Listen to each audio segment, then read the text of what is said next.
Buenas tardes. En primer lugar, agradecer a la directora del Museo Nacional de Arte Romano, la profesora Trinidad Nogales, pues la amable invitación que me hizo hace unos meses para participar en este ciclo sobre mujeres del pasado, mujeres del futuro, un título que a mí me atrajo desde el primer momento.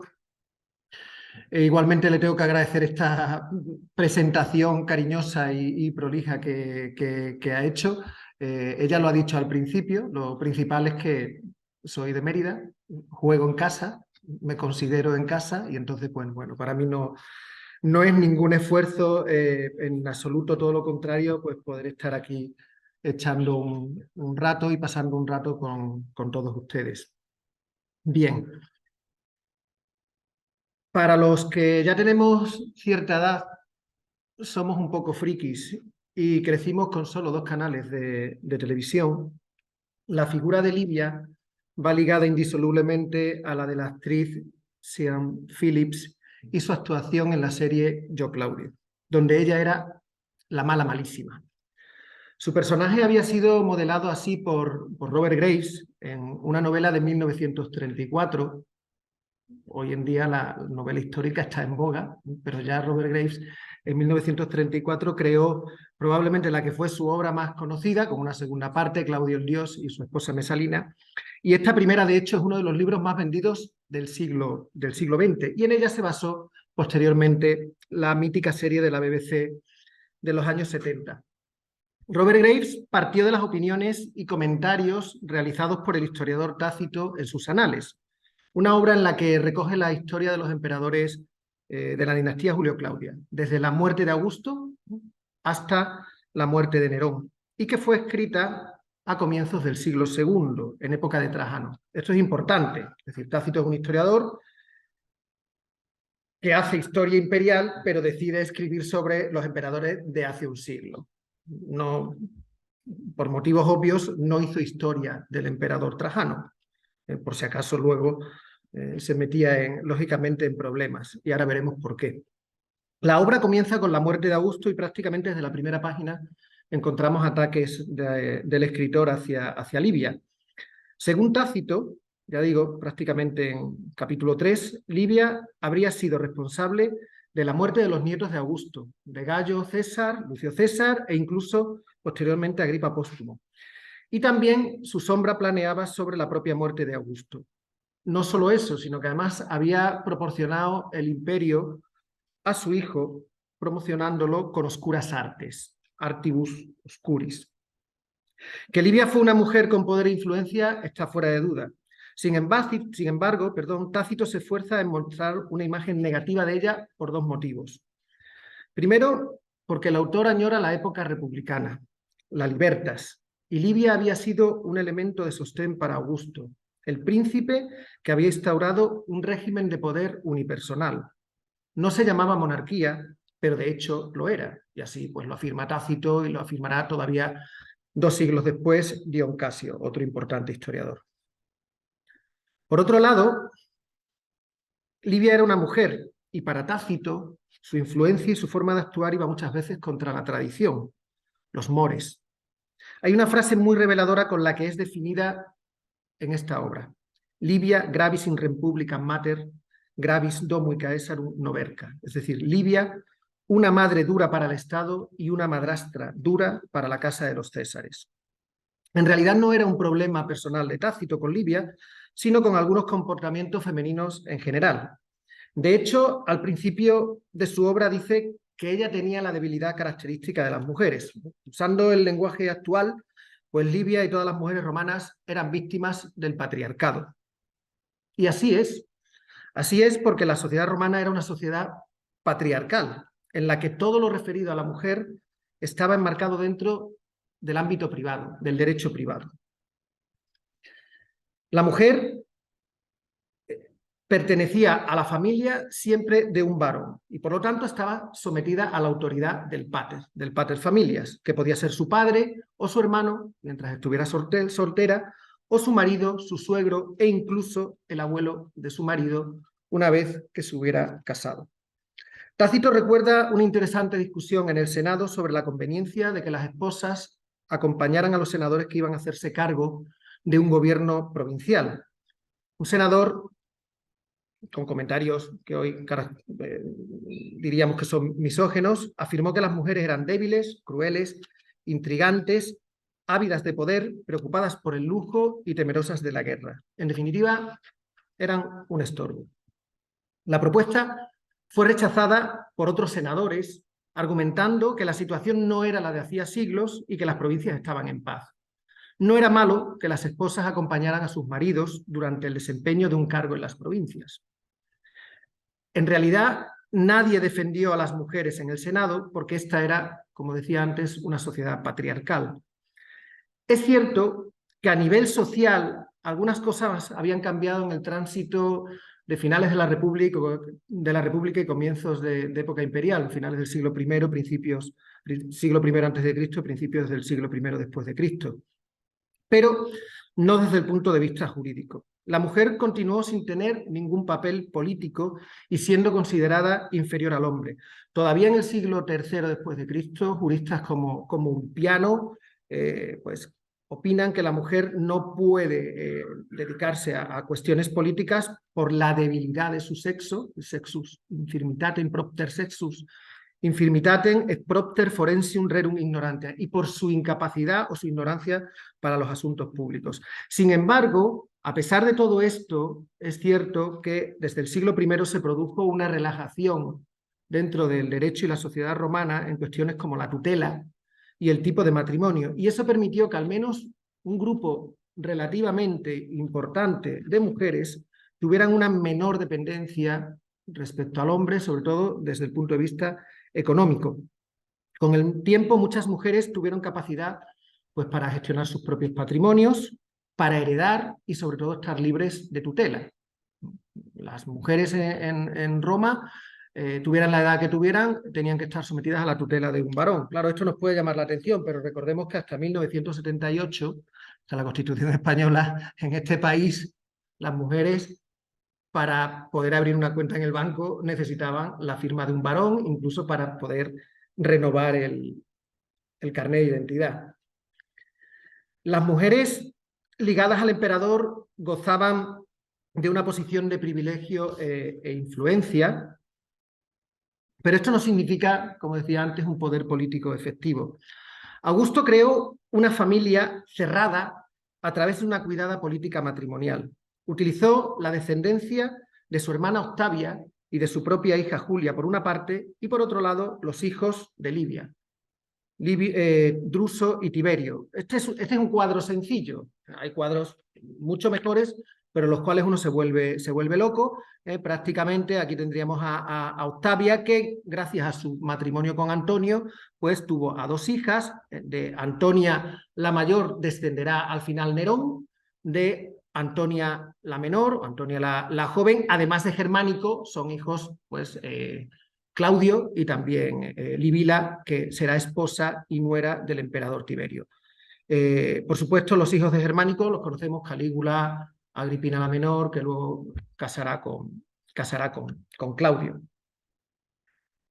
Esto provocó el parentesco consanguíneo de muchos individuos que podían proclamar la pertenencia a la familia imperial y que además se criaron en la propia casa de Augusto. La casa de Augusto era enorme y allí eran lo que llamamos las familias extensas, de tal manera que Livia iba a ser omnipresente en la vida de todos los parientes directos de la familia. Una familia que iba a recibir el nombre de Domus Augusta. Aquí el latín siempre es expresivo, no es Domus Augusti, no es la casa de Augusto, es la casa Augusta.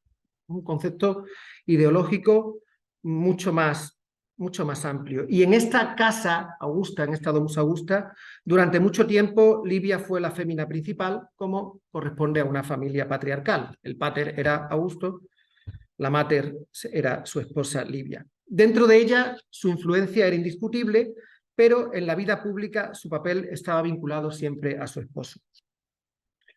Augusto, que era muy conservador, más conservador que Julio César, Por eso Julio César probablemente acabó como acabó y Augusto consiguió mantenerse en el poder 40 años. Fue muy precavido siempre y discreto a la hora de otorgarle privilegios a su esposa, una vez que él pues, se había hecho con el poder, fundamentalmente a partir de Accio. Aún así, fueron honores contados y medidos. En el año 35 a.C., antes todavía en plena lucha con Marco Antonio, se concedió a Octavia y a Livia, su hermana Octavia y a su esposa, una serie de estatuas honoríficas y protección frente al insulto verbal. Esto, en el fondo, es poca cosa, porque en este momento todavía no funcionaba la ley de majestad. El hecho de que por insultar a la autoridad pues pudieras sufrir un gran castigo. En el año 9 a.C., con motivo de la muerte de su hijo Druso, cuando se concedió a Livia el ius trium liberorum, es decir, el derecho que tenían las mujeres por tener 3 hijos, aunque ella había tenido solo 2, pues se le había concedido este derecho. Repito, se concedió este ius trium liberorum, que le permitía estar libre completamente de la tutela y, por lo tanto, gestionar con libertad su patrimonio, algo que, según Dion Casio, ya hacía desde tiempo antes. Livia era tremendamente rica. La epigrafía nos ha dejado una lista de esclavos y libertos que hacen referencia a ella. Vivió 86 años.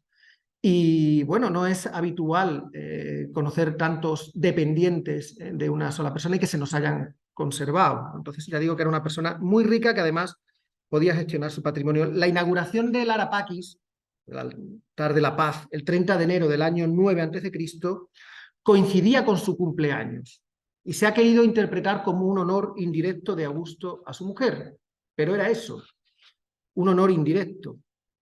Yo creo que es evidente cuál era el pensamiento de Augusto sobre el papel de las mujeres, de su familia y su reticencia a otorgarles honores reservados especialmente a los miembros masculinos de la misma. Entre ellos, la celebración oficial de los cumpleaños. Se celebraba oficialmente el cumpleaños de Augusto, se celebraba el cumpleaños de Agripa mientras que estuvo asociado al trono, posteriormente el cumpleaños de Tiberio, pero no las mujeres. De hecho, desde el punto de vista epigráfico, son muy pocas las inscripciones que han llegado hasta nosotros de Libia, precisamente de la época en la que vivía Augusto, antes de su muerte, y en ellos siempre aparece con su condición de esposa de Augusto. Julia, hija de Druso, Augusti, hay que leer Uxori, esposa de Augusto. Es decir, siempre se pone de manifiesto su vinculación por matrimonio con el emperador. En algunas ocasiones, en inscripciones tan espectaculares como esta de Éfeso, de nuevo Livia, siempre el nombre del emperador, dedicada a Augusto, y en esta otra, aquí vemos a Livia como esposa de César Augusto, y esta es interesante porque es la que hacía pareja, en la que vemos un poco cómo estaba organizada la sucesión. En la parte de arriba estaba Agripa, nuestro Agripa del teatro romano, precisamente con una fecha muy cercana, porque también marca el tercer consulado, y su esposa, y a la vez hija de Augusto, Julia, hija de Augusto. Las mujeres, cuando aparecen en la epigrafía, es siempre vinculadas a un elemento masculino. A veces, incluso pues la vamos a ver también pues haciendo gala de su posición como madre del emperador Tiberio, sobre todo tras la adopción de este en el año 4 después de Cristo. En varias inscripciones es cierto que aparece asimilada o asociada a algunas divinidades, sobre todo a Juno, pero yo tengo que decir que son siempre dedicaciones de carácter privado, nunca son dedicaciones de carácter público, y en ellas se juega con la ambigüedad. Muchas de ellas proceden de la parte oriental del imperio, donde era mucho más habitual dedicarle honores casi divinos a personas vivas, pero eso no era habitual, no estaba bien visto, por supuesto, en Roma y menos tampoco en la parte occidental del imperio. Es Conocemos alguna inscripción en la que a Livia se la asimila con Nea Afrodita, es decir, con la nueva Afrodita, o incluso con Deméter. Esto ya digo que estaba muy aceptado en Oriente, pero era muy complicado en Occidente. En este caso, como comentaba antes, aquí tenemos una de estas inscripciones en las que aparece como madre de Augusto. Bien, de todas maneras la vemos ahora más adelante. El panorama cambia ostensiblemente a partir de agosto del año 14, cuando se produce la muerte de Augusto. En su testamento, la primera reunión que se produce en el Senado tras la muerte del príncipe, se lee el testamento y en él se establecía que Livia, entrase por adopción en la familia de los Julios y pasara desde ese momento a llamarse Augusta o Julia Augusta. La reunión fue muy larga. Se habló de Augusto, de sus logros, de sus honores, todos los honores que merecía recibir, incluyendo la construcción de un templo y su divinización. Augusto pasó a formar parte del panteón romano junto con su tío abuelo, padre adoptivo, Julio César, conocido con el nombre ya una vez divinizado del Divus Julius, ¿no? el divino Julio. Los senadores demostraron en esta reunión, según Tácito, su servidumbre y su subordinación al nuevo príncipe, Tiberio, y este demostró su falsa modestia y su arrogancia. La adulación de los senadores no tenía freno. Como se dice ahora, algunos se vinieron arriba y propusieron que Livia recibiera el título de parens patriae e incluso el de mater patriae, así como otros honores. Parens patriae era un título que había recibido Mario más de un siglo antes, y bueno, el mater patriae pues sería la pareja, el paredro del título de pater patriae que Augusto había recibido en el año 2 a.C.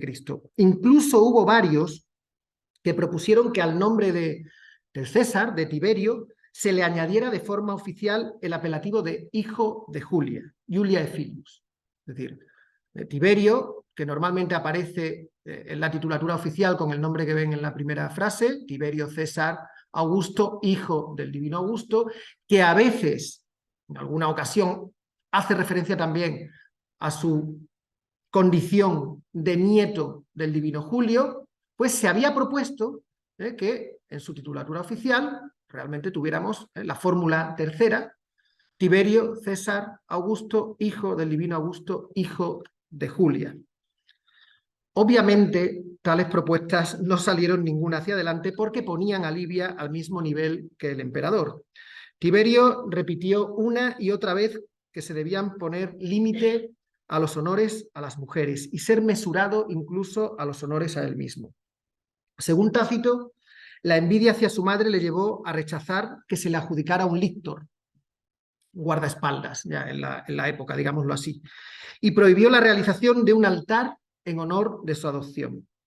Sin embargo, permitió que ésta se convirtiese en la primera sacerdotisa del culto del Divus Augustus. Y esta novedad la hacía muy presente y muy visible de cara a la sociedad romana, me refiero a la sociedad de la urbs, de Roma. Augusto ya no estaba, y ahora era necesaria una mayor visibilidad de la Domus Augusta de cara al pueblo. Ante la falta de un sistema sucesorio claro, las mujeres con la sangre del primer princeps, con la sangre de Augusto, iban a legitimar como esposas o como madres al nuevo emperador y a sus posibles sucesores. Y Livia se reafirmaba como mujer principal de la Domus. El número de inscripciones dedicadas a ella, a partir de este momento, ahora con el nombre de Julia Augusta, aumenta significativamente. Siempre se recuerda en ella su relación con el divino Augusto, en general con una ambigüedad muy calculada. Vean, Julia Augusta, esposa que se sobreentiende del divino Augusto, madre del Tiberio César Augusto. Ya digo que siempre con una ambigüedad calculada. ¿Por qué? Porque con la adopción por testamento, Julia Augusta, anteriormente esposa de Augusto, se había convertido en hija adoptiva de Augusto. Estas son las cosas del derecho romano que parece que no son importantes, pero para ciertos tabúes y ciertos rituales sí lo eran. Además, se produce un hecho muy especial, y es que su nombre hace aparición en documentos públicos y actas de colegios religiosos, algo inaudito hasta ese momento. El ver a una mujer, el nombre de una mujer en este tipo de escritos. Los Fasti Berulani, que se fechan en época de Tiberio, recuerdan en el 22 de enero el día en que ambos se esposaron. Aquí perfectamente, feria ex senato consulto, y ese día fue feria, quod die, el día, eo die, Augusta nupsit divo Augusto, el día en que Augusta se esposó, se casó con el divino Augusto. Los calendarios de época Julio-Claudia recogían los aniversarios y los sucesos destacados de la vida de los primeros emperadores, especialmente de Augusto, pero también de Tiberio. Con ellos lo que se estaba haciendo era recrear la historia romana. Estos calendarios son muy interesantes, aparecen pues, las victorias, las grandes batallas, etc. De hecho, los Fasti Praenestini, que son uno de los más completos, también de época de Tiberio, no hacen ninguna mención a esa boda, porque en realidad, bueno, pues cada ciudad, que era la que redactaba los Fasti, pues digamos que escogía probablemente los hechos más importantes que quería reflejar en ellos. Pero no hace referencia, como digo, a la boda, pero sí a la dedicación de un ara al Divus Augustus por parte del nuevo emperador. En cambio, sí se recoge en ellos la dedicación de una estatua, un signum, por parte de Julia Augusta y Tiberio en el teatro de Marcelo, siempre al divino Augusto. Llama la atención, en este caso, que el nombre de Augusta, de Julia Augusta, anteceda al del emperador. Y así probablemente aparecía en la inscripción que acompañaba a la estatua en el teatro de Marcelo. Sabemos por Tácito que esta circunstancia molestó muchísimo al emperador, porque lo consideró una falta de respeto. El hecho de que tendría que haber sido su nombre el que tendría que haber estado el primero. Sin duda, son los senadoconsultos que se promulgaron en relación con los honores a Germánico y a la condena de Pisón, donde se confirma la importancia de las mujeres de la familia del César. Germánico, nieto de Livia, hijo de Antonia, sobrino de Tiberio, nieto de Marco Antonio, sobrino nieto de Augusto, había fallecido en Siria muy joven. Sabemos que su muerte provocó una gran conmoción debido a la simpatía que despertaba entre el pueblo. Augusto, de hecho, había obligado a Tiberio a adoptarlo antes de su muerte, con lo cual él era un heredero directo a la sucesión, a pesar de que Augusto tenía un hijo natural, tenía un hijo suyo, Druso, pero, como digo, Augusto obligó a adoptar a su sobrino y marcarlo así como heredero a su reinado con posterioridad a su muerte. Bien, el caso es que el propio Germánico, antes de morir, había acusado a Neo Calpurnio Pisón, gobernador de Siria, y a su esposa Blanquina, vinculados por amistad tanto con el emperador Tiberio como con la propia Julia Augusta, de ser los responsables de su envenenamiento. Yo no puedo entrar aquí en muchos pormenores. Tácito afirma que Germánico estaba inquieto por el odio que despertaba en su tío y en su abuela. Ese odio se había acrecentado además debido a la mala relación que existía entre Julia Augusta y Agripina, la hermana de Germánico, que el autor describe como resentimientos de mujeres. Ya digo que es una forma de hablar de Tácito y propia de la época. Sin negar los miedos de Germánico, es curioso que en el año 16, en las campañas contra los germanos, su abuela Julia Augusta, se le había aparecido en un sueño y le había entregado una toga praetesta, una toga para sacrificios, porque se había manchado la suya con la sangre de la víctima. Él entendió que esto era un buen augurio y por lo tanto decidió entablar la batalla y venció.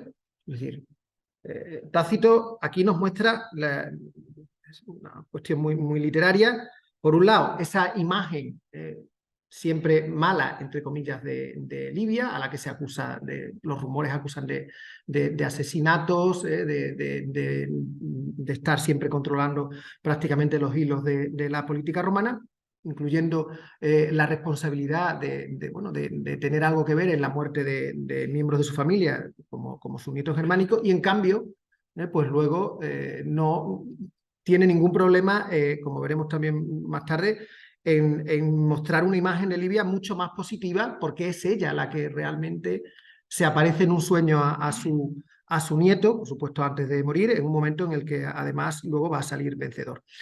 Tras la muerte de Germánico, el Senado se reunió y decretó una gran cantidad de honores recogidos en Tácito y en un Senado consulto que se distribuyó por todo el imperio. Ese Senado lo conocemos con el nombre, la península ibérica, de Tabula Siarensis, y de él pues conocemos varios fragmentos recuperados en la provincia de Sevilla. En él se hace referencia a la Domus Augusta y a varias de sus mujeres. El Senado había pedido opinión a Tiberio sobre los honores que se debían decretar a Germánico, y quienes decidieron cuáles debían ser esos honores fueron, por este orden, Tiberio César Augusto, Julia Augusta, su madre, y Druso César, el hijo de Tiberio, así como Antonia, la madre de Germánico, invitada por los anteriores. Livia Julia Augusta estaba a la misma altura que el emperador Tiberio y su futuro sucesor, Druso César. La presión de Agripina Mayor, la mujer de Germánico, los amigos de este y del propio pueblo de Roma, obligaron a Tiberio a abrir una investigación sobre la implicación de Gneo Cornelio Pisón y su esposa Plancina en el envenenamiento de Germánico. Pisón se suicidó antes de que terminara el juicio para salvar su familia, y Plancina se libró, parece ser, gracias a su amistad precisamente con Livia. El llamado Senado Consulto de Pisón, que está en la parte inferior, cuyas mejores copias proceden también de la Bética, recogen todo el relato del proceso, así como, por supuesto, Tácito. En este magnífico documento se alaba la actitud de los parientes de Germánico y especialmente las mujeres de la familia: Julia Augusta, Agripina, Antonia y Livila.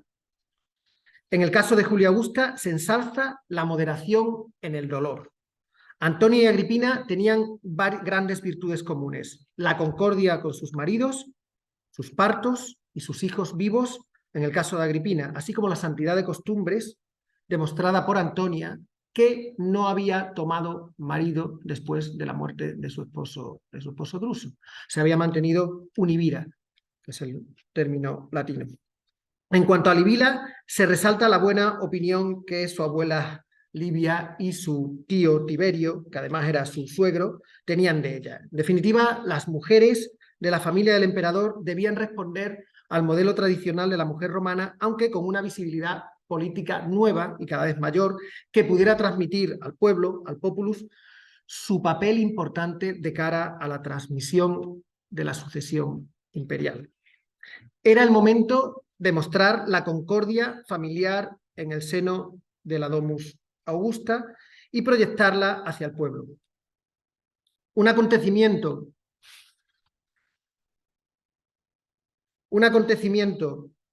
inesperado, como es la muerte de Germánico, es el que va a reforzar el concepto de familia imperial. Hasta época de Augusto aparece muy poco en la documentación.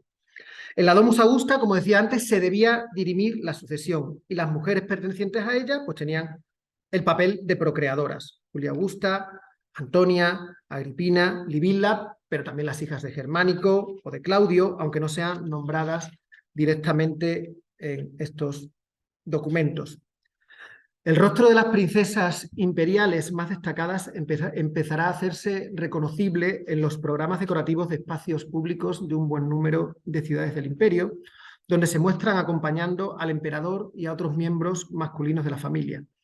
Estos grupos dinásticos hacen su aparición bien entrado el Principado de Tiberio, pero va a ser sobre todo a partir de Claudio y Nerón cuando se hagan más frecuentes, tanto en Oriente como Occidente.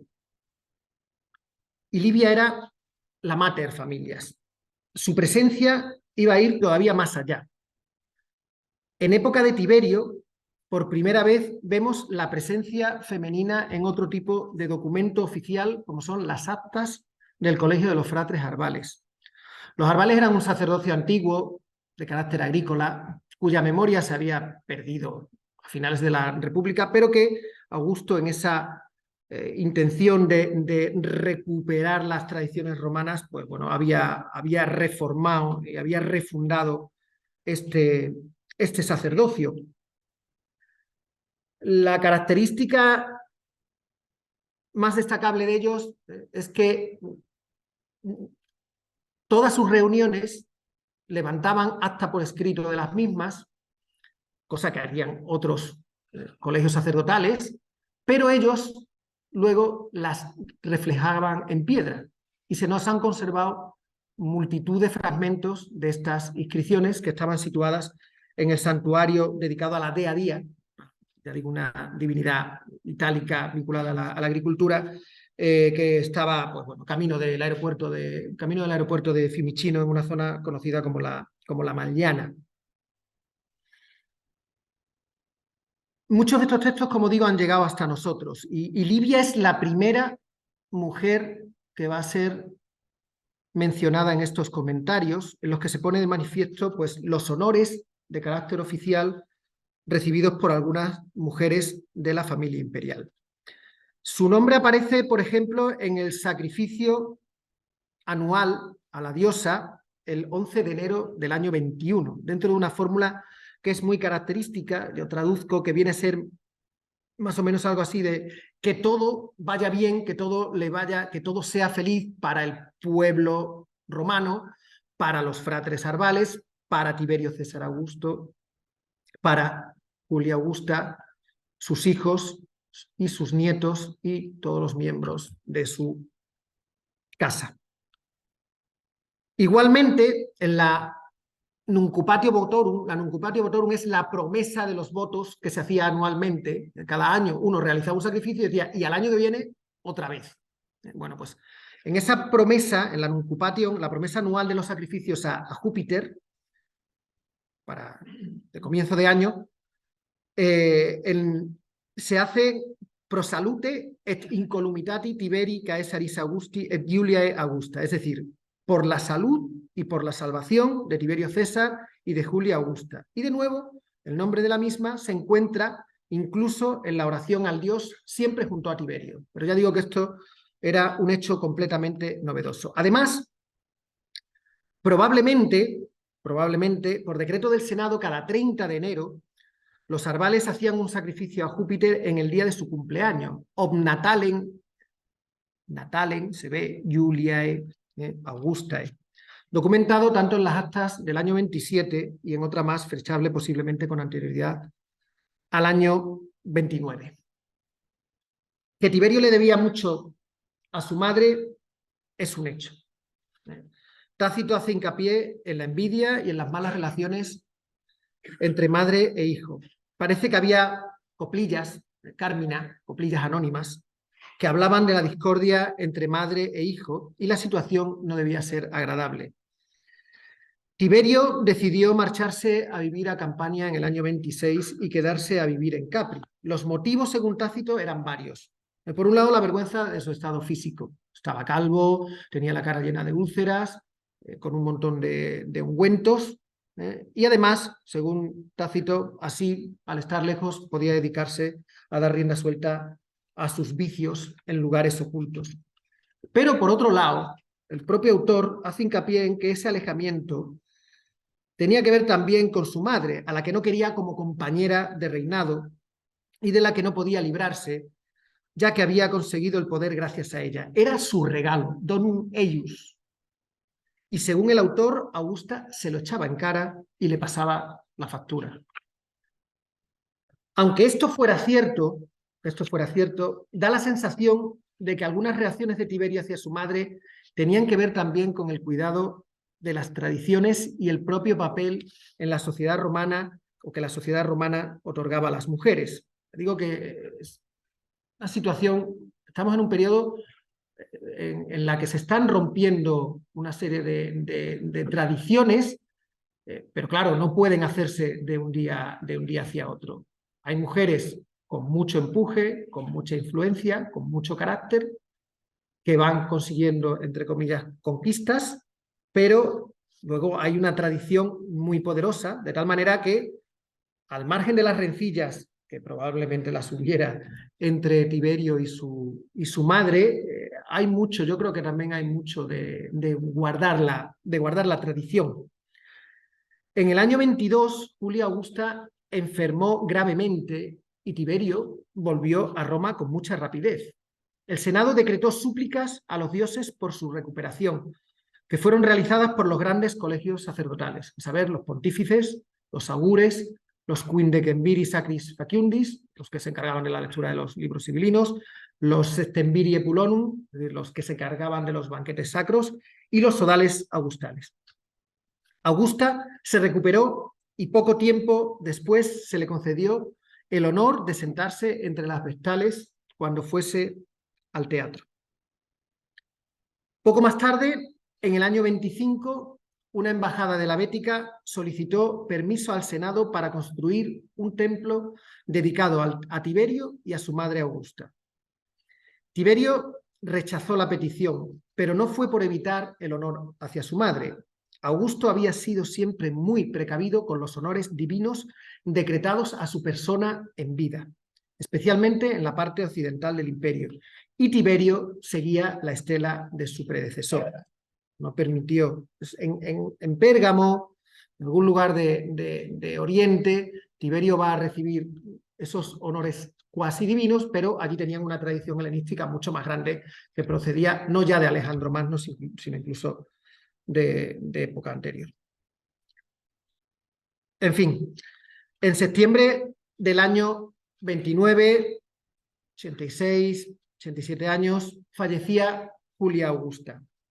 Tácito, después de haberla criticado abiertamente varias veces en su obra, al hablar de su muerte la define como una mujer con una moralidad a la manera antigua, amable más de lo habitual, madre dominante, impotens, y esposa complaciente, facens.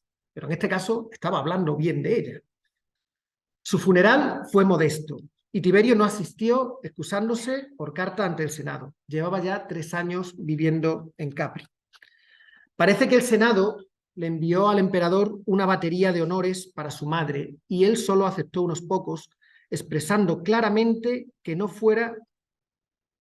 le fuera otorgado un culto divino. La expresión es caelestis religio, es decir, que no fuera divinizada como lo había sido Augusto o como lo habían sido César, Julio César.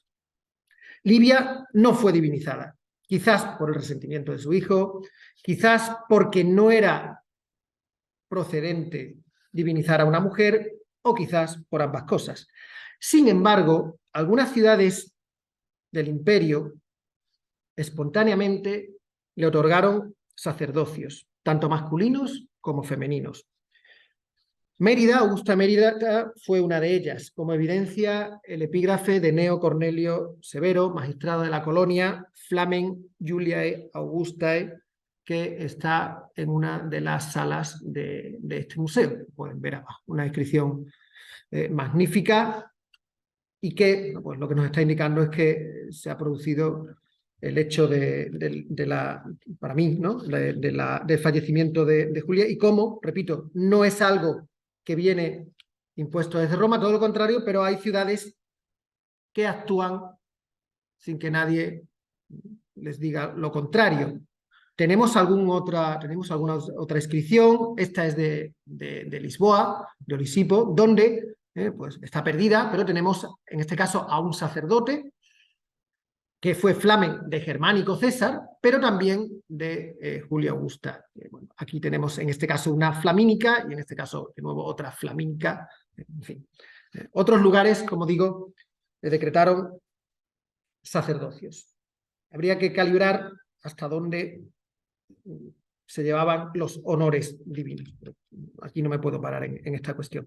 En Roma, lo que sí es cierto es que en Roma la memoria de Livia, de Julia Augusta, parecía condenada al olvido. Su nombre desapareció de muchos rituales. Ya no fue recordada en los votos y los sacrificios de los arbales. Sin embargo, la llegada de Calígula al poder en el año 37 cambió las cosas. El nuevo emperador otorgó honores importantes a sus hermanas, a su madre Agripina, a su abuela Antonia y, según parece, también a su bisabuela Livia.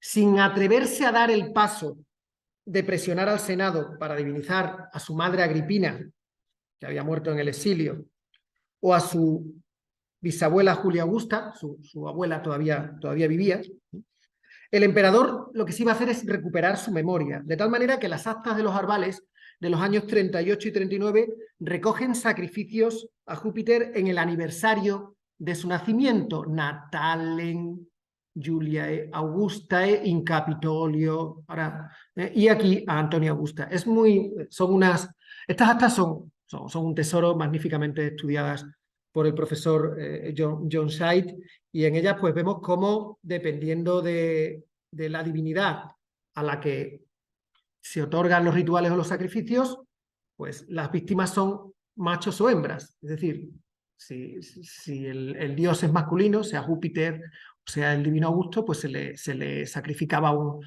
bovis, ¿no? Un buey macho, y en el caso de Julia o de Antonia Augusta, pues era una vaca, una fémina. En junio del año 38 moría la hermana de Calígula, Drusila, con la que se decía que mantenía relaciones incestuosas.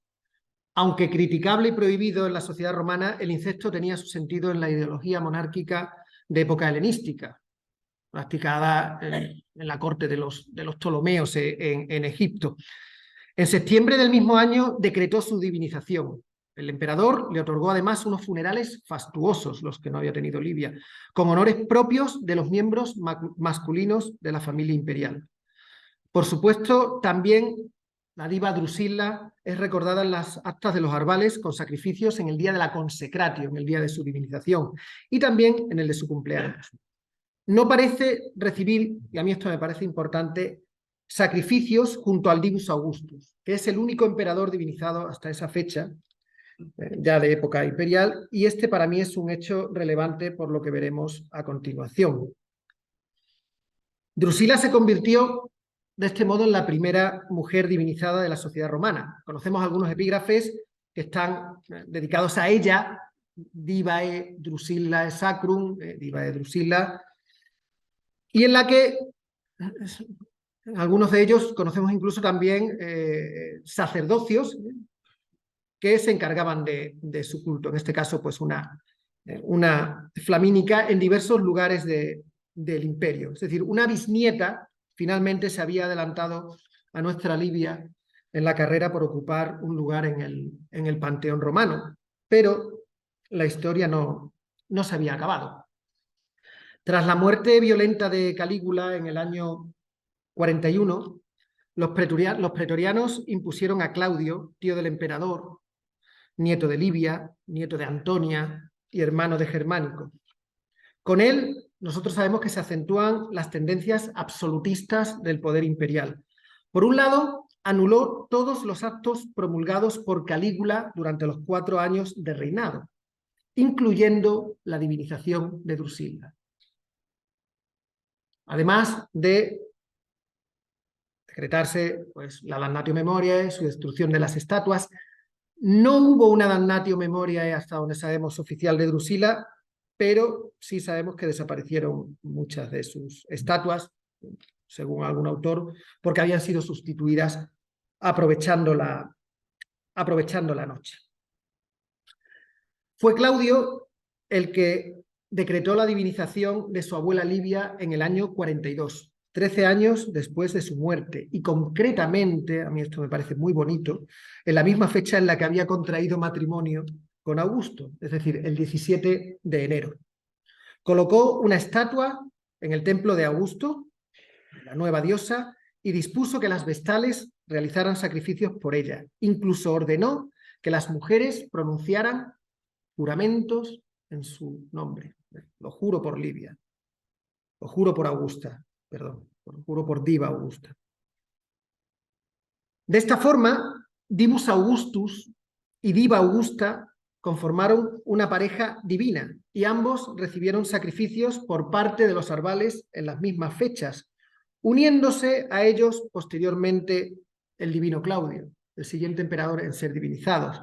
Aunque, bueno, en estas son fragmentos, pero consecrationen el día 16 de las calendas de febrero, es decir, fecha del 17 de enero, en el día de la consecratio, de la divinización de la divina Augusta y también al divino Augusto, pues se le sacrificaban un buey macho y a ella una vaca. Aquí todavía creo que se ve mejor, de nuevo, inmolavit, no veo yo bien, inmolavit divo Augusto bovem maren, es decir, al divino Augusto un buey macho, diva Augusta vacam, una vaca a la divina Augusta, y aquí en un acta algo posterior, pues de nuevo un sacrificio para el mismo momento, al divino Augusto, buey macho, a la divina Augusta, la vaca, y al divino Claudio, de nuevo un buey macho. Estos sacrificios se van a documentar hasta las actas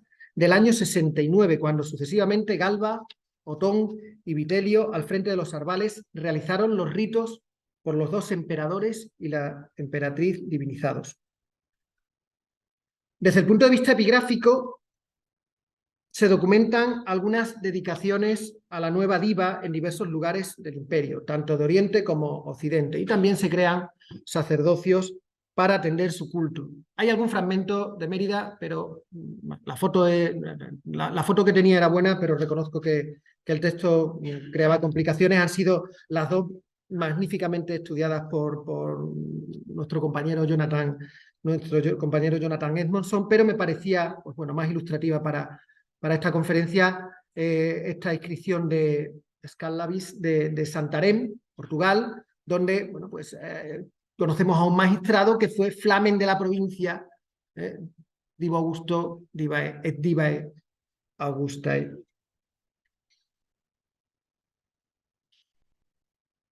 En el capítulo 7 de la serie Yo Claudio, Livia, ya anciana, sintiendo que la muerte está cerca, cita a su nieto y le hace prometer que la convertiría en diosa después de su fallecimiento. Con verdad o con mentira, fue él quien hizo a Livia finalmente, y como se llama este capítulo, reina de los cielos, aunque su trabajo le costó. Muchas gracias.